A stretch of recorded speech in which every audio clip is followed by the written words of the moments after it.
Welcome to BRK news. So జనరల్గా మనకు నిద్రపోయినప్పుడు కళలు వస్తూ ఉంటాయి, పగటి కళలు కూడా వస్తూ ఉంటాయి. అవి అసలు జరగవని చెప్తారు కానీ తెల్లవారుజామున వచ్చే కళలు నిజమవుతాయని చెప్తూ ఉంటారు. సో ఎలాంటి కళలు వస్తే మంచిది, అసలు కళలు ఎందుకు వస్తాయి, దీని గురించి పూర్తి సమాచారం తెలుసుకుందాం. మనతో పాటు ఉన్నారు ప్రముఖ vegetable therapist and sun spiritual society founder Vikramaditya Guruji గారు. గురూజీ నమస్తే అండి. సూర్యోస్మిత గురువు గారు, కళల గురించి స్వప్న శాస్త్రం అనేది ఒకటి ఉంటుంది. మీ కళలో ఇది వస్తే ఇలా ఇలా జరుగుతుంది, ఇలా చెప్తూ ఉంటారు. ఈ కళలు అనేది ఏంటి, అసలు ఎందుకు వస్తాయి? మన శరీరం 7 చక్రాలు, ప్రధానమైనటువంటి చక్రాలు, 7 చక్రాలతో, సప్త ధాతువులతో, సప్త హోతలతో, పంచప్రాణాలతో నడుస్తున్నటువంటి ఒక యంత్రం.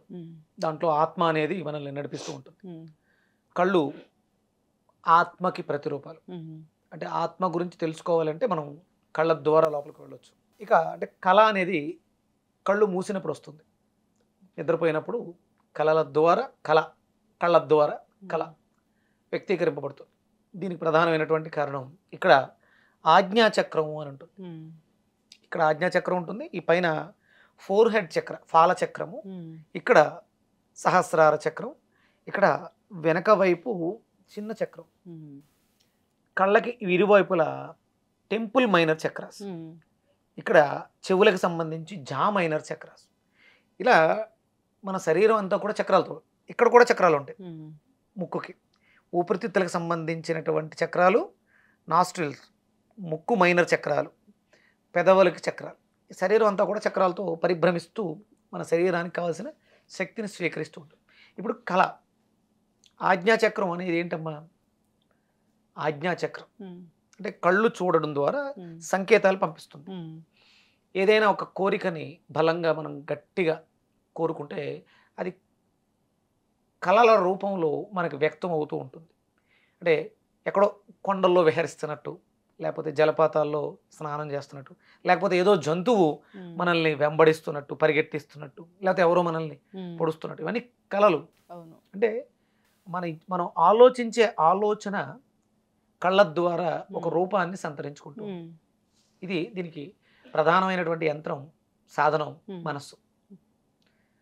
మనసు చాలా త్వరగా ఇవన్నీ చేయడం. ముందు జరగబోయే కళలు చెప్పవు. అదంటే తెలుస్తుందమ్మా. అంటే జరగబోతున్నటువంటి దానికి అద్భుతమైనటువంటి మంత్రం ఉంటుంది వేదంలో.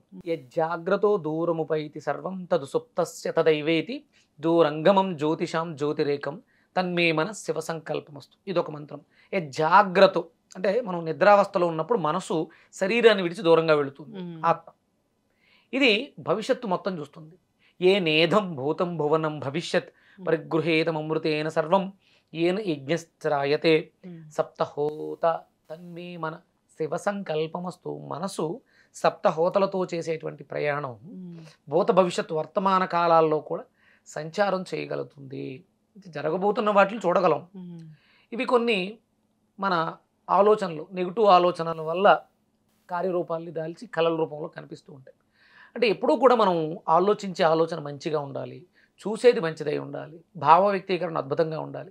ఇవి బాగున్నప్పుడు చెడు కళలు నేను ఇబ్బంది పెట్టవు. అవి ఏమీ పెద్దగా కార్యరూపం దాల్చవు, అవి చెడు. మనం భయపడుతుంటాం, భయపడుతూ అదే పదిగా దాన్నే మనం మననం చేస్తూ ఉంటే అవి కార్యరూపం దాల్చి మన జీవితంలో మనకి ప్రతిబంధకాలుగా ఏర్పడుతూ ఉంటాయి. లేదు, వస్తూ ఉంటాయి, చెడు జరగబోతుంది అని ముందు తెలుస్తుంది మనకి. ఎందుకంటే ఆజ్ఞాచక్రానికి ఆ శక్తి ఉంది. ముందు అంటే దాన్ని పీనియల్ గ్లాండ్ అంటారు, థర్డ్ ఐ, మనోనేత్రంతో జరగబోతున్న దాన్ని భూత భవిష్యత్ మనం వెళ్ళొచ్చు. భూత భవిష్యత్ వర్తమాన కాలాల్లో సంచారం చేయొచ్చు. దేని ద్వారా అంటే భౌతిక దేహంతో కాదు, సూక్ష్మ శరీరంతో, మనలో ఉన్నటువంటి శక్తి శరీరంతో. ఇవి చక్రాలు సప్తహోతలతో మాత్రమే సాధ్యం అవుతుంది. సప్తహోతలు అంటే 2 చెవులు, 2 కళ్ళు, 3 రంధ్రాలు, ఎన్ని? 6, 1 నోరు. ఇది సప్తహోతలు. ఈ సప్త చక్రాలు మన శరీరంలో ఉన్నటువంటి 7 చక్రాలని అనుసంధానం చేస్తూ సప్త ధాతువుల యొక్క ప్రేరణతో సప్తహోతలు చేసేటువంటి అద్భుతమైనటువంటి ప్రక్రియ. ఇది సాధన ద్వారా మనకి చెడు వచ్చింది. అందుకనే ప్రతిరోజు పొద్దుటే నిద్ర లేచిన వెంటనే మనం సంధ్యావందనం చేసేటప్పుడు ద్రాత్ర్యాత్ కృతే పాపం, ఒకవేళ మనం ఏమన్నా తెలియకుండా చేసిన వాటి అన్నింటిలో కూడా పొద్దుటే సంధ్యావందనంతో పోతాయి. అవన్నీ మనం ఆత్మకారకుడైనటువంటి సూర్యుడికి నివేదన చేసి నమస్కారం చేసుకుంటూ వాటిని విడిచిపెట్టేయచ్చు. లేకపోతే అవే మేనిఫెస్టేషన్ అవుతాయి. సంధ్యావందనం చేసేది అందుకే పొద్దుటే లేచి అంటే ఏమనుకుంటే అది జరుగుతుంది 100% జరుగుతుంది. మంచి అయితే మంచి, చెడు అయితే మార్చుకోవడం ఇప్పుడు ఇది మంచి చెడు అని విచక్షణ ఎవరికి తెలుసు? మనకే తెలుసు, మనకే తెలుసు. ఎవ్వరికి తెలియదు. ఆ తెలియడం వల్ల లాభం ఏంటి? ఒకవేళ చెడు అయితే దాన్ని మార్చుకోవడానికి మనకు అవకాశం ఉంది. ఒక జంతువుకు లేదు అవకాశం. మంచి చెడు విచక్షణ తెలియదు, మంచిని కానీ చెడుని కానీ అది ఏమీ తప్పించుకోలేదు.